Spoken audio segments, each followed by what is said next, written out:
KTN, Nairobi. Now, following the attempt to oust Edwin Sifuna as ODM Secretary General and the push and pull within the Orange Party, questions are lingering on who exactly is behind the wrangles within the 20-year-old political outfit. Two warring factions are pointing in different directions as to the source of the party's infighting. Our reporter Martin Opio now looks at the forces that are pulling the strings within ODM as he seeks to answer the all-important motive question.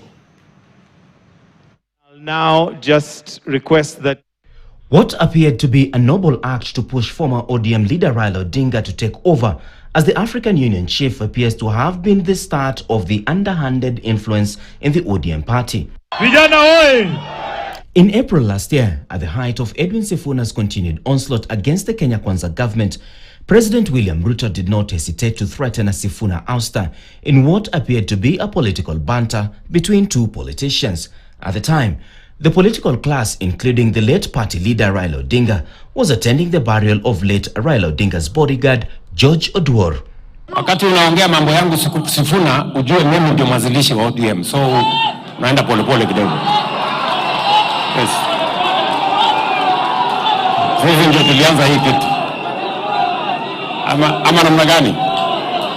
Na unajua, ukinisukuma sana, nitaitisha mkutano ya founder members ya ODM. Fast forward, just months after the passing on of his then party leader, besieged Secretary General Edwin Sifuna is under the hit as he battles to salvage his position. Sifuna is laying the blame squarely on President William Ruto as the figure behind ODM woes. But it seems the rest of the leadership, answering to instructions from elsewhere, has been unable to embrace dialogue.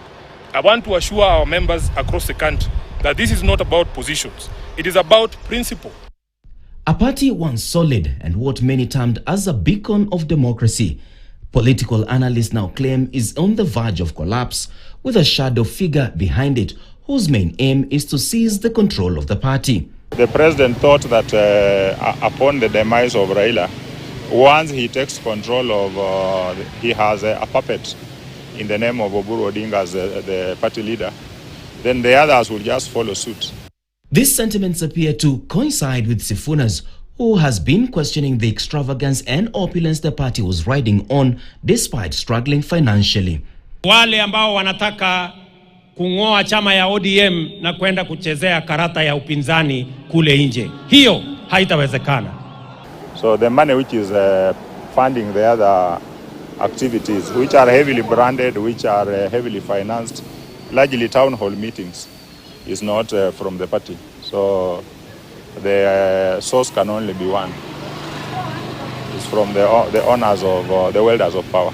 Whereas the Sifuna faction is pointing an accusing finger at former President Uhuru Kenyatta, the broad-based faction is maintaining that President Uhuru Kenyatta is the figure behind woes bedeviling ODM. Shida tuko naye kwa chama chetu ni yule former president ambaye anaitwa Uhuru Kenyatta. Huyu ndio anaharibu chama yetu. The problem in ODM is President Ruto. We are asking President Ruto to let ODM go. Mheshimiwa Uhuru Kenyatta, waondoe ODM popote. Kwa sababu nataka kushika ODM na sisi tujipange UDA, kura zote tupatie William Samoei. Martin Opio, KTN.